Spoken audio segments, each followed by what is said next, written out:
Today, we are thrilled to host Shane Stanley, a two-time Emmy award-winning filmmaker, producer, and best-selling author who has left an indelible mark on Hollywood. Slow down, girl. Can't hear ya. Shane's career is a masterclass in versatility and success. Come on, Sean. It's impossible. Then let's try the impossible. From producing the #1 box office hit Gridiron Gang starring Dwayne "The Rock" Johnson, to directing Hulu's longest-running #1 hit Night Train. Beyond his cinematic achievements, Shane is also the author of What You Don't Learn in Film School, a best-selling book that's become essential reading for anyone looking to make it in the industry. In this episode, we'll explore the creative genius behind Shane's hits and the mindset that have kept him at the top of his game. Whether you're a film buff or an aspiring creator, this conversation promises to be as insightful as it is inspiring.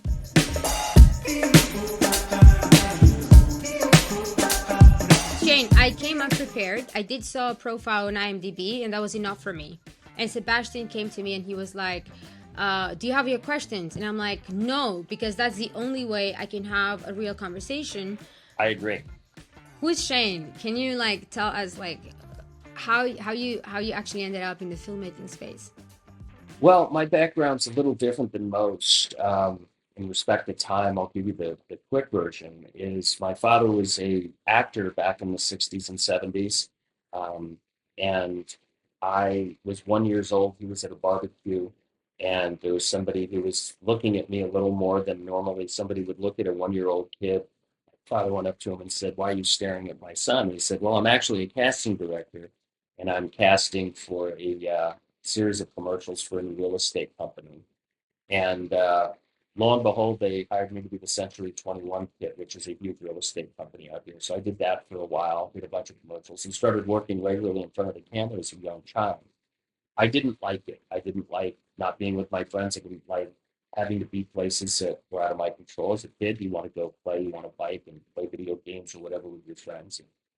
But my father then kind of became a filmmaker, and I spent a lot of time in his office at home learning how to work cameras and editing machines and things, and just slowly just kind of fell in love with that, and decided that was what I wanted to do.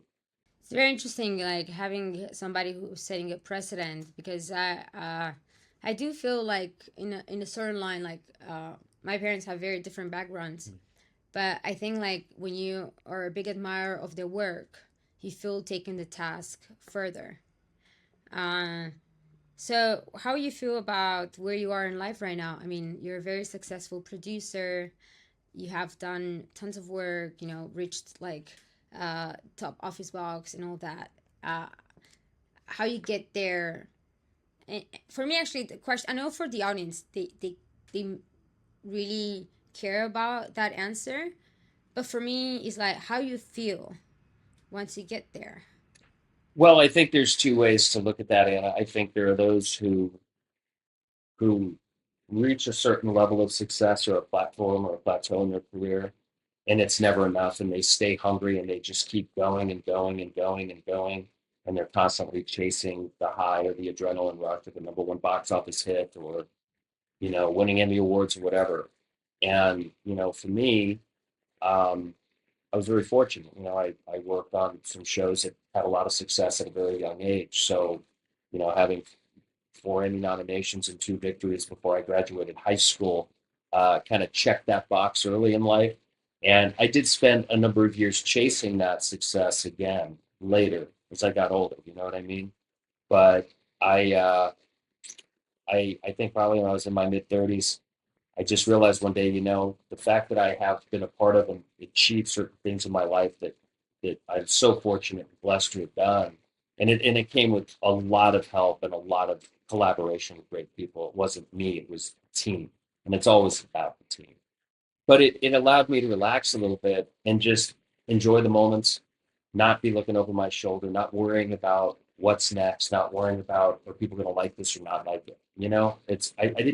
I went in reverse mode. I didn't feel any pressure to do anything other than just enjoy it and keep working hard. And if we get more success along the way, fantastic. And if we don't, hey, at least we achieve some things that not many get to do. And I just found it to be a lot more easy of a life, personally and professionally. I talk about it in my book. There's just so many people that are constantly chasing brass rings and accolades or festivals or whatever it is they're trying to achieve in their work. And for me, I talk about, this stuff is fleeting. When you are the number one movie in the country or in the world, that time is going to end. And I always say you need to know when to get off the road, the merry-go-round. The merry-go-round goes round and round. You step off it too fast, you're going to crash and burn. If you stay on it too long, they're going to kick you off. You really have to understand how to play that. And I just, my advice for people is to, enjoy the moment and realize that you're blessed and you're fortunate, and, just keep doing what you do, and if it happens. One of the things, like, Shane, I think, like, I take from your conversation is we spoke with a lot of creators, and they all strive for where you are. They all have a message, this and that. And without undermining their work or their efforts, is a very crowded internet out there, right? Like, content is everywhere, marketing is everywhere. Like, you don't get a break from, like, being sold again and again where you should pay attention. I'm in the business where it's 20 seconds versus 10, right? But you're in the business where it's like it's 1 hour and a half of your life. Yeah. And right now, life is being all defined by, it's like 20,000 weeks, wherever, which is very humbling, I would say, at the same time. But for me, is that it's fascinating that you've got 1 hour and a half attention of somebody out there. Well, you hope so. Have you ever pictured all these people physically on a stage watching what you did or put together? Anna, that's a good question. I think I realized when I first became a director, about 20 plus years ago, when I wasn't producing, but I was directing. And that really changed the perspective of how I saw things. And again, going back to the responsibility or accountability we have to an audience. Look, art's nothing but opinion.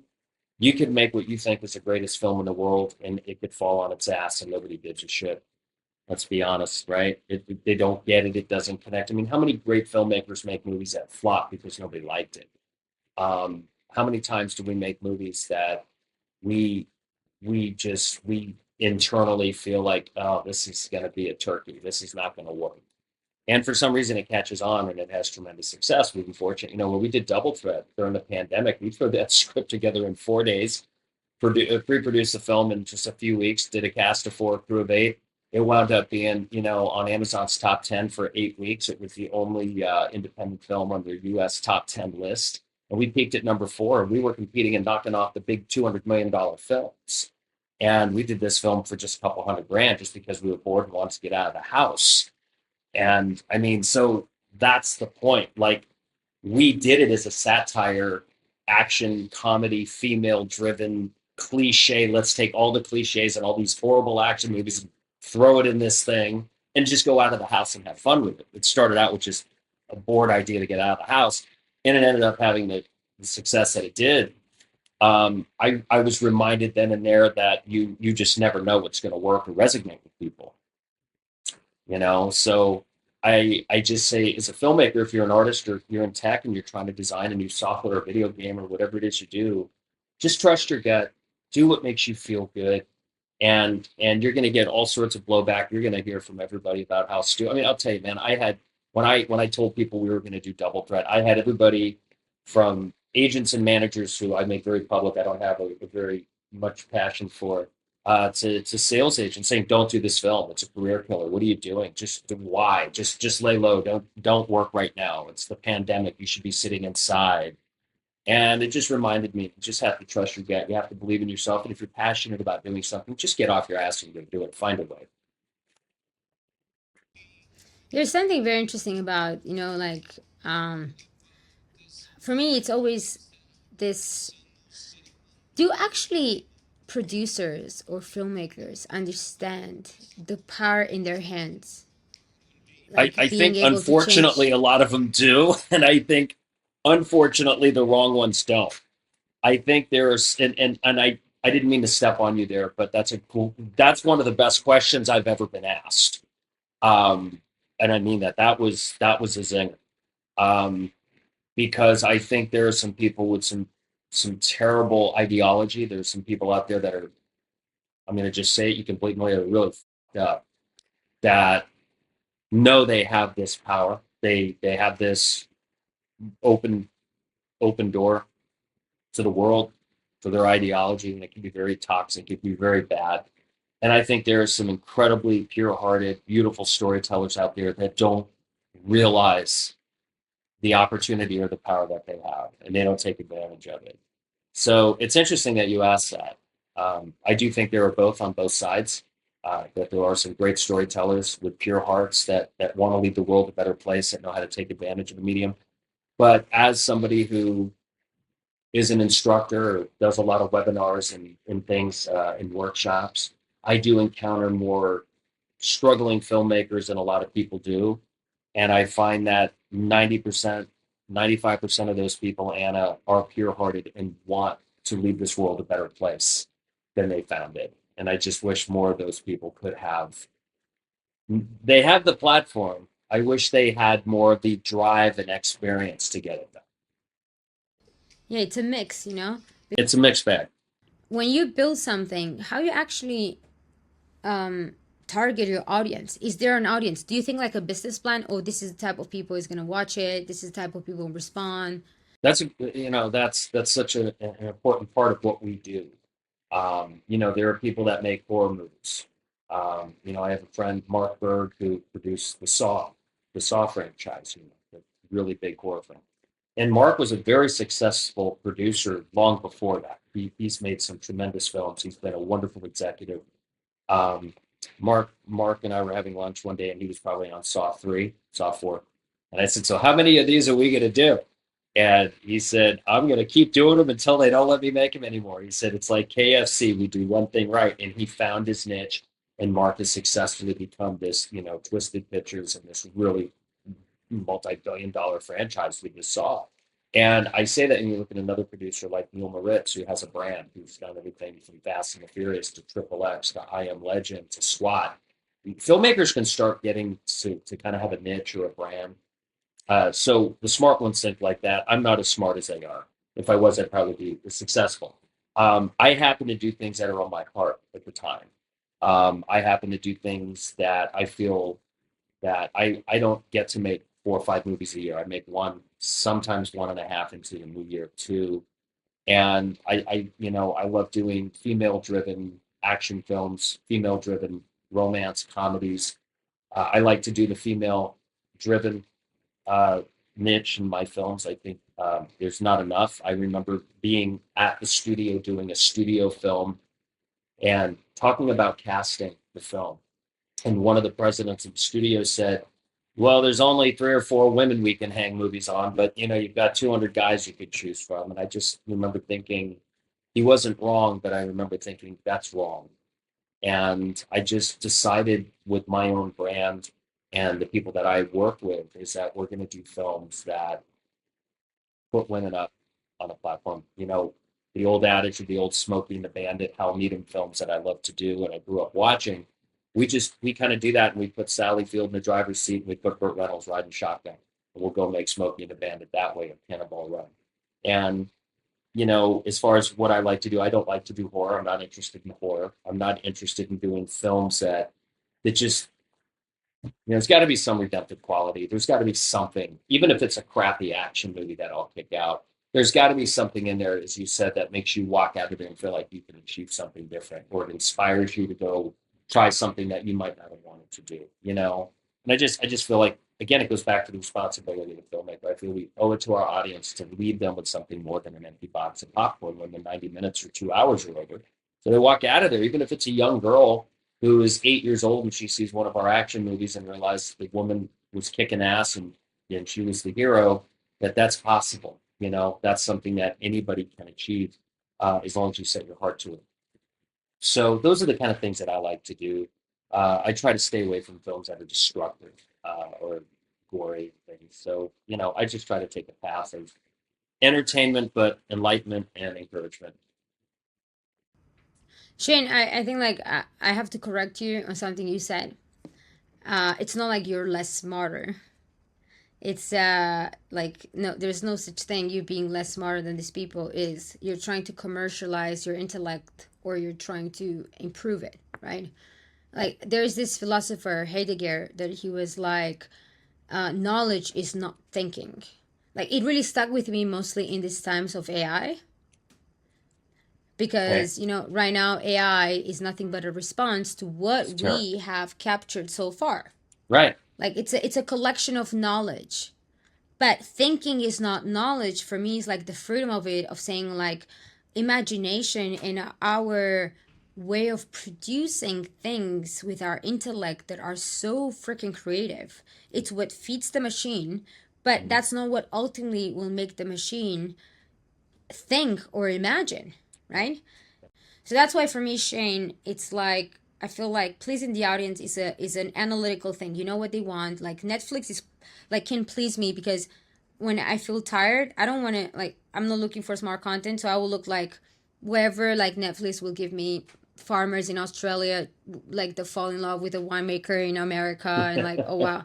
And like I don't respond to that, but it's just like it numbs you.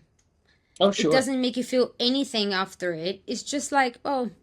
So one of the things I think of that like quote of Heidegger, like thinking is not knowledge, is that like right now creators like Kubrick, before you said, well, like I'm not sure how Kubrick was perceived at its time. Like he has like movies that I'm like, it was the most forbidden content in my family Of ever. course. It's very controversial for a lot of people. I think that, you have to remember as an artist, and you know this in the tech world, it doesn't matter what you do. You're not going to please all the people all the time. Somebody could be praised for coming up with Facebook or MySpace or TikTok or whatever. Doesn't mean everybody uses it. Yeah, the numbers are astronomical. I find the more I get involved and further down in life I've gone, the further back, the more I fall away from social media, the interest of.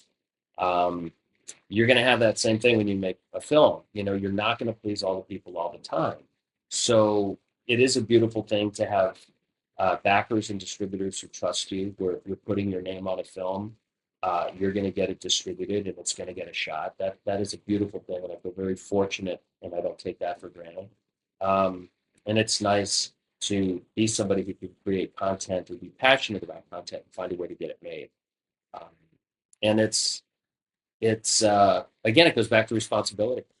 I think it's So Shane, I'll provoke your thinking here, right?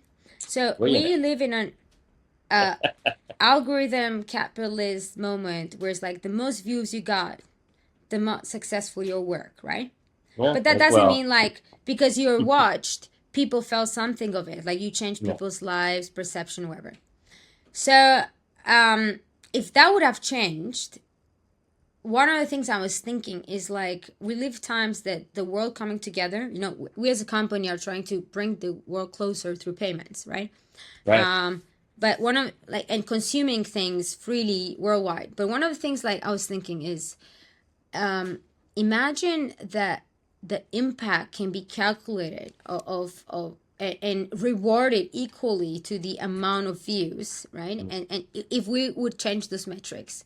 So I was thinking like one of my favorite movies, it's a movie that maybe it's not going to be ever your favorite, or but it responded to a time and a moment for me, therefore I have a big relationship with it. So how you think like the world should evolve so every single piece of content it's equally gonna arrive to its audience that are in so much need of it, since the internet has brought us so closer. I you got to remember when you say everything gets the opportunity, you have to think about the competition and what's feeding the machine, how much money is behind the machine. And I'll give you an example. When we made Gridiron Gang with Dwayne Johnson for Sony, um, that was a film that had a very good sized budget to produce, and then the marketing money that was behind it was massive. I mean, I couldn't go anywhere. I couldn't see a bus without it on there. I couldn't see a building, a billboard, a commercial. For 6 weeks, that's all you saw was this. And it probably had a 30 or $40 million advertising campaign to get people to see the film and to get engaged in what was going on. And I'll give you an example. I mean, going back to Double Threat, the little film we did during the early part of the pandemic, we put that movie out. There was zero publicity money. There was not any social media money. There was no budget for a publicist. There were no radio interviews. We just did the movie, and it ended up, and it came out, and it did nothing. Nobody saw it. Nobody cared. It did zero. And then the New York Times, not paid because we didn't have any money. The New York Times did a list in the summer of 22. They said the top 5 action films to stream this summer. We were on the list. They saw the film and loved it. And we thought, oh my God, this is going to turn everything around. People are actually going to see the movie. It didn't do anything. The movie still went another 2 or 3, 4 months. That was in May, June. It wasn't until October. We had 81 million minutes in just the first 2 weeks of October. And then it was like, well, where did this come from? And I say that because it found its audience. Night Train, our last film, was number 1 on Hulu for 4 straight weeks. There was no advertising. It found its audience. A month after it came, 2 months. It comes from realizing we're doing a lower budget action film, so we're not going to compete with all the sensationalistic horse shit that Hollywood's cranking out with whatever they do with their green screens and their CGI. We shoot everything organically. We don't fake our stunts. We don't use wires and CGI. We just go in and just put our heads down, go to work, and just create something we think people will like. And I think there is an audience for organic, good, fun, ass-kicking, dirt-spitting movies. We all grew up with them in the 70s and 80s, and I think there's a hunger for those organic, fun films. And I think people are getting a little tired of all the fabricated universe that they're being fed over and over and over and over again.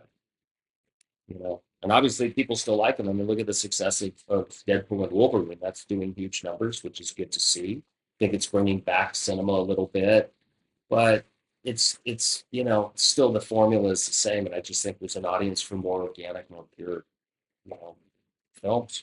Somebody of your status saying that, Shane, it's what everybody feels so confident about the future of entertainment, because everything, it's about getting more inspired. I want to say because I will do the introduction after, right? I think your career is beyond impressive, and the results. I said at the beginning of this conversation, we feel overwhelmed for talking, and of course your word means a lot to us. And the thing is, once you kind of get into action, everything, what is there for you, beyond everything you've done? What would you feel it's there left to feel accomplished, if you think there is more? Because in my eyes, you're you might as well retire successfully. What's the definition of success, right? I think it's for me, it's not financial success. It's not status. It's not anything other than if it was all unplugged tomorrow, are you going to be comfortable knowing that you did everything you could to be the best you could, and you left the world a better place than you found it? And I've always tried to live my life where I don't have a bucket list. I don't have regrets. I don't look back and wish I would have done things different. I learn from my mistakes. That's what the book's about, is learning from your mistakes and not repeating them. I make 100 mistakes a day. I just try not to do them again. And for me, success is that if it was all over tomorrow, that you just don't have any regrets. You're not sitting there saying, I wish I did this or I could have done that. Just do what you believe and love what you do what you love, and you're going to be successful. You can't take the money with you when you die, right? I know a lot of wealthy people, billionaires, who have died and they didn't get to take one penny with them. And I know a lot of people had a lot of number 1 films that died. Nobody's watching those in their afterlife. So just do the best you can here with what you have. And I think success is different for different people. I think everybody thinks it's monetary. I've been rich, I've been poor. I like rich better. I'm not going to lie to you. But that's not what drives me. I want to be able to take care of my family. I want to be able to live in a safe place, and that's all you can ask, and have health, and just enjoy life. And to me, if I can just keep doing that for another 10, 20 years, I'll be a happy guy. And if it ends tomorrow, I'm not going to have any regrets. It's fine.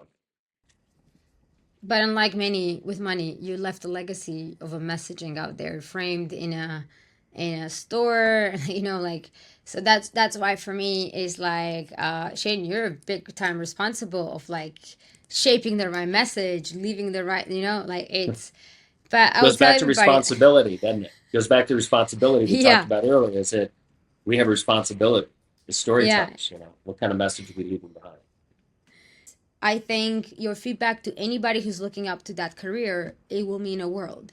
So that's why it sets a precedent of like, hey, are you trying to please the audience, like the huge debate, or are you trying to leave something out there that it might not, but if it does, it will take its time.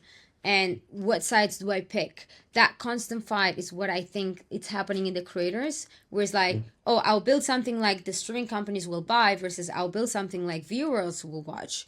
And I'm just talking with those ones that will see. And guess what? The internet is an open system that I'll find them and they'll find me. And Yeah, I mean, it can easily happen. Yeah, yeah. There's no guarantees. I mean, you can have the most, overrated film on Netflix or one of the streamers, and nobody will watch it. Or you can have something nobody's heard about, nobody's talked about, and all of a sudden, like Night Train, 4 weeks at #1 on Hulu. How did that happen? Well, it found its audience.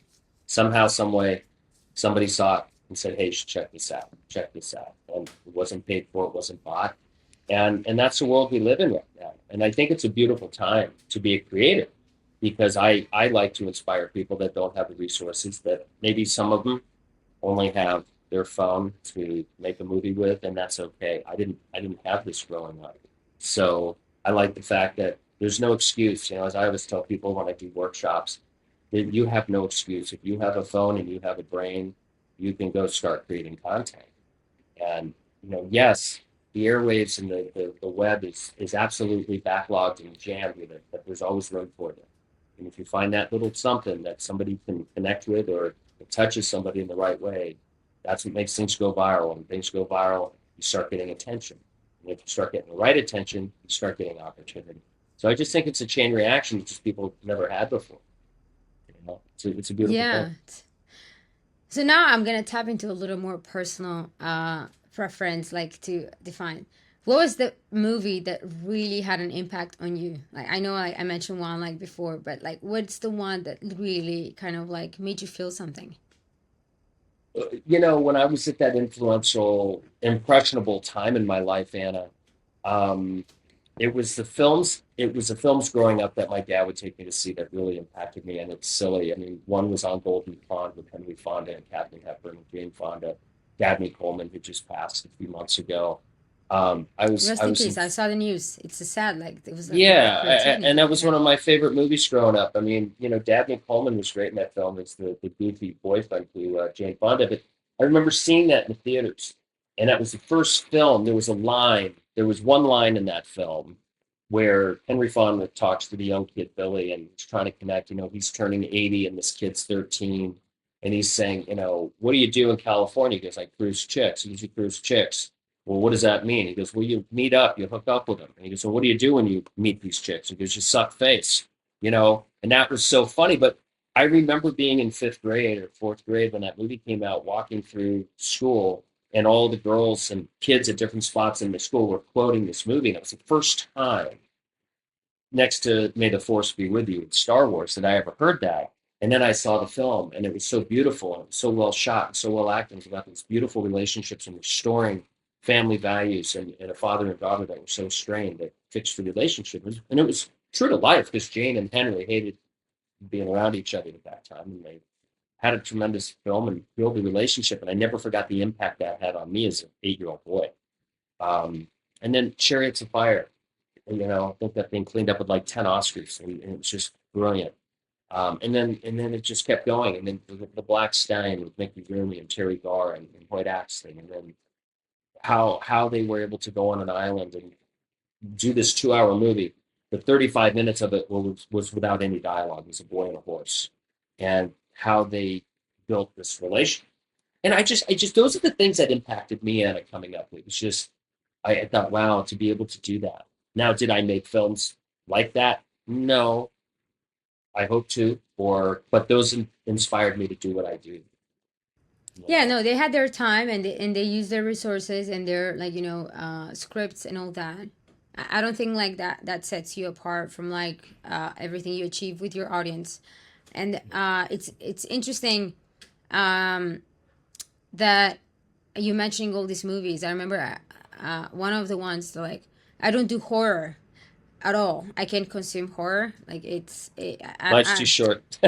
yeah, exactly. It's Yeah. like there's a lot of horror in the real day life. Like I don't need something Yep, to like really provoke me. I agree. But somebody recommended me this movie, The Servant, Okay. and it was about like this, and it was so disturbing that it created a certain. It wasn't horror, but it was disturbing about a very well said principle, well valued, like, had a great foundation of a person that he switches roles with the servant. He becomes the servant, and the servant becomes like, and it's disturbing because you felt the reality of your identity being threatened when you don't protect it. And I think like exactly this is what happening nowadays with social media. Like people don't, like young people don't feel really rooted to who they are, and it's so easy for them to be influenced and become the servants to what they're consumed versus like the powerhouse of what the machine they're feeding.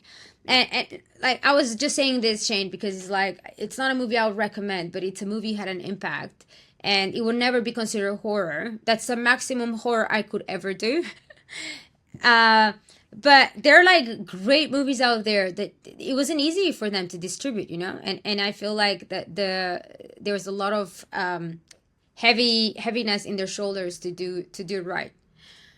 um what would you say today to the creators out there, if you could, like, have a word for their efforts? This is the type of audience we have to this podcast. That's exactly what they're like. You're the type of person that they look up to, and a word will mean the world. If they will be your kids looking for a career today, and it's like, no, Daddy, I want to be a filmmaker. I want to, like, what would you tell them? Wow. I would first encourage them to be whatever it is that they want. I think that's where I was really fortunate growing up. My parents were supportive. Um, that they they they really rooted in us that you can be whatever you set your hand to. It's going to come with a lot of hard work. It's going to come with a lot of commitment, discipline. It doesn't just get handed to you. Nothing's handed to you.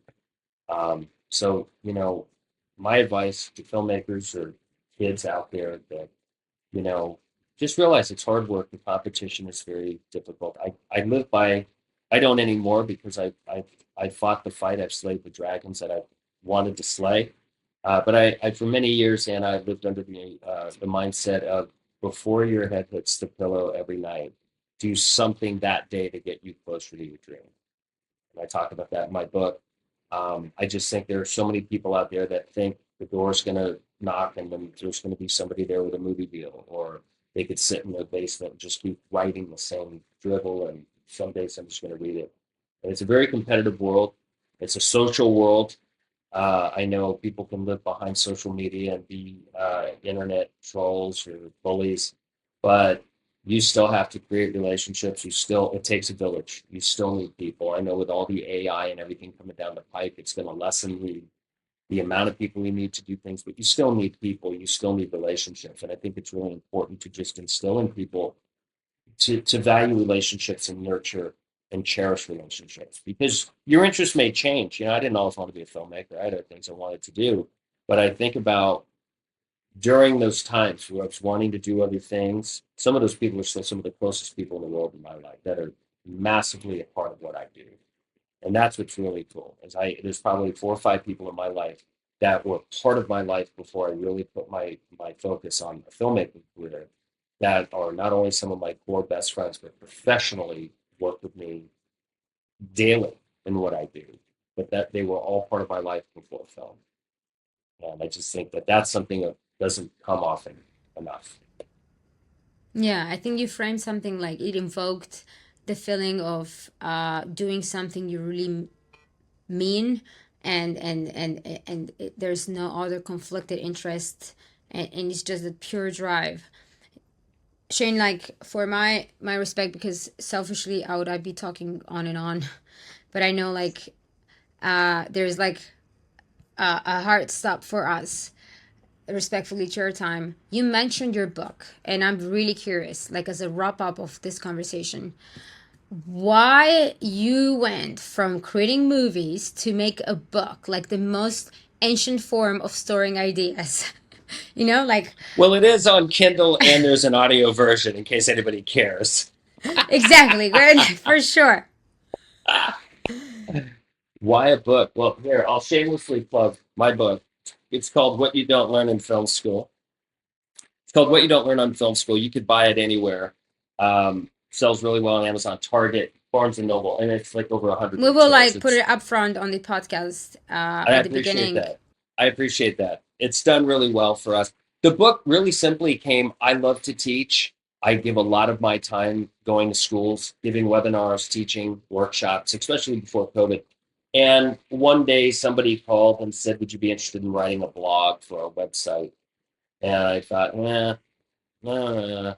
And so like once a week I had to write a 500-word blog. So I started pre-writing them because I didn't want to get stuck doing other things and going, oh my God, I didn't do it. So I started compiling. Like I would sit a day every week and just write 10 or 12 of these things to get them out of the way and pre-send them in. And then they called me one day and they said, you ever think about writing a book? Oh, no. And I spent 3 hours on the phone with a filmmaker who called me to consult with him on a disaster. He had spent over $1.5 million on a film with big stars nobody would buy. And he called and needed my help. What do I do? I don't know what to do. My investors are mad. Got these big stars in this film and nobody wants it. And he sent me the film and I saw everything, in my opinion, that was wrong with it. And it wasn't his fault. It was the subject matter. There were things we talk about subject, horror, this or that.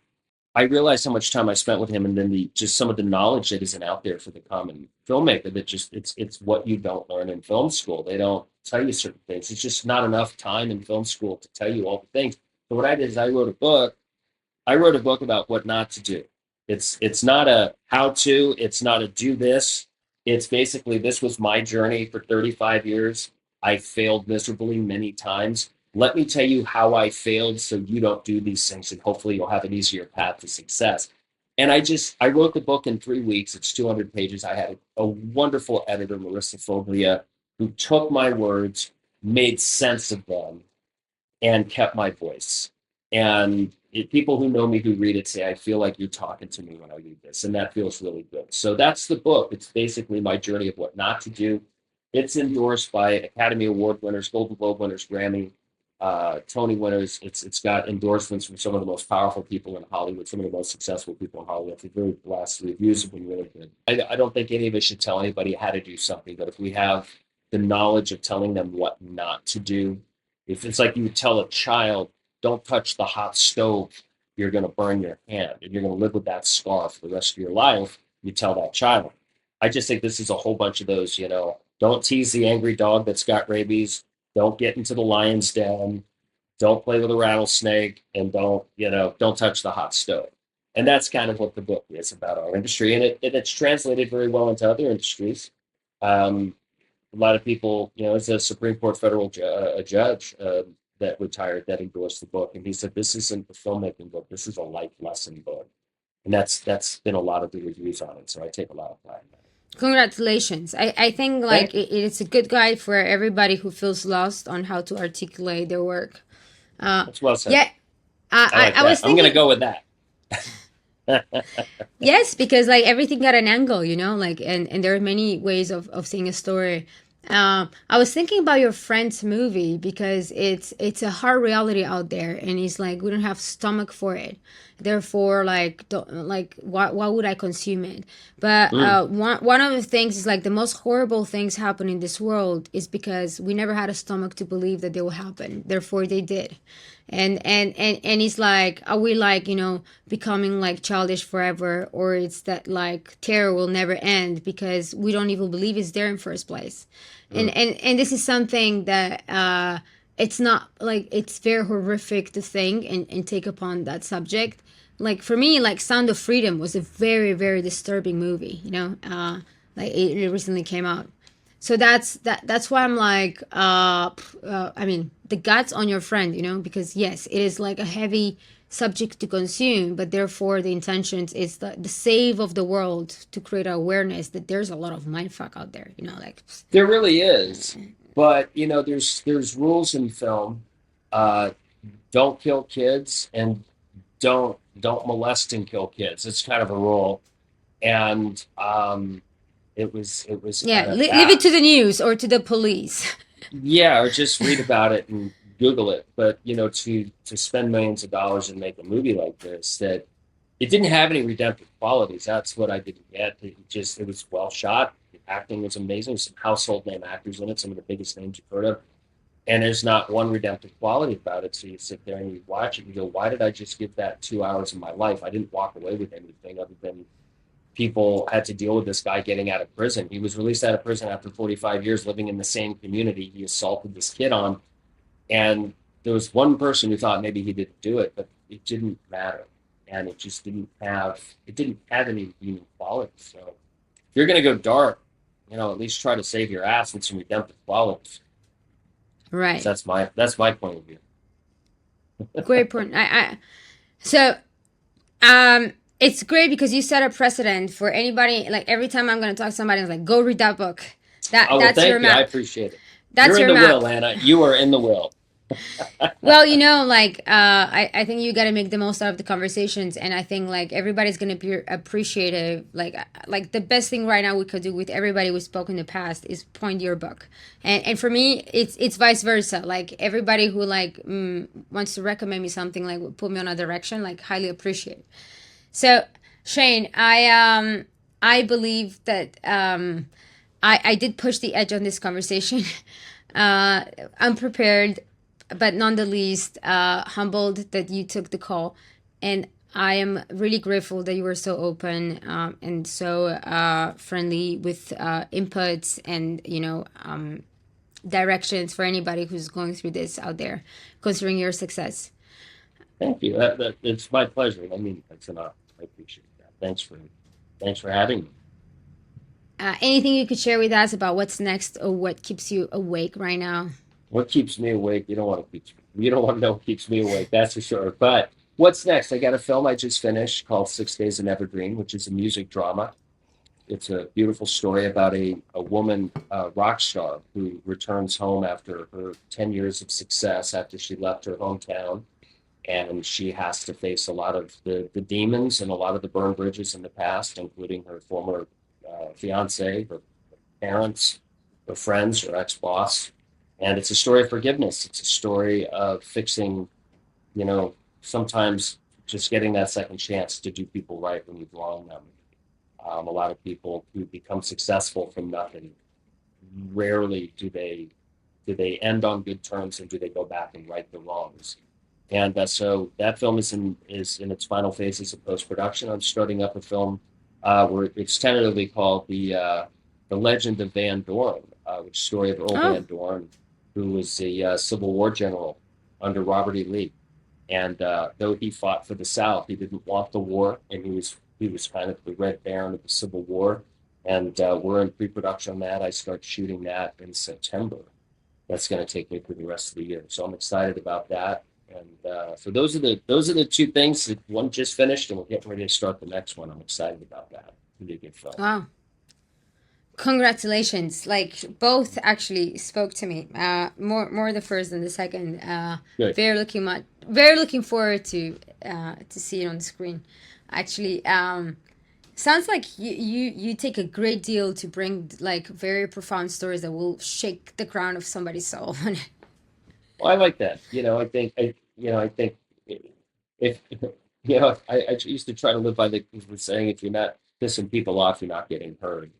But I think we find a balance, And the Civil War film was really interesting because what I was very off put the fact that we're making a movie about somebody who's fighting for slavery, but it turned out he actually wasn't. It turned out that his ideology and mindset was not war, not slaves, but because of something Abraham Lincoln did to him by putting a bounty on his head, wanted dead or alive, as a pirate Wow, and a traitor. interesting. Yeah, yeah, yeah. He was forced to go to the South and survive, and he was a tremendous uh, general in the Spanish American War, so he didn't have problems finding work. But he was a womanizer and an alcoholic, so his demise came at the hand of a jealous husband. He wasn't killed in battle. So I thought that's what made the story really interesting for me. Very like history is history, and like sometimes like when you watch history you almost like feel science fiction, but it's like how we got here, so you must Yeah, have like a precedent of it. yeah, yeah. We really have to listen to history. It's really important because it does repeat itself. You know what I'm saying? And Yeah, it always does. and I think like that's how you don't make it a circle and a spiral, back to how we started the conversation, right? Like you kind of elevate yourself, and it's like, yeah, it's gonna come around, but it better come in another form, and we don't do the same things. um it's all about, back to your book when you said like I'm trying to set a lesson, and I'm like, who are we if we don't constantly learn? Yeah, that's very well said. Like, it's Very well it's said. it's all a constant, like this is one of the things, Shane. I always go to bed, I'm like, what have I learned today? And I gotta transparently say, I haven't been able to answer that question in the last 2 months because a lot has been going on. But it's disturbing because I don't feel like I think like I'm just doing a machine. But if that day I haven't learned something either about myself or the world, or like wherever minimum is, then who am I if Hmm. like I'm not growing into life? So Yeah, you got it. yeah. So Shane, thank Yes. you. No more taking your time. Oh, I will very much look forward of your movies, well, and I hope we get to do this again. This was wonderful.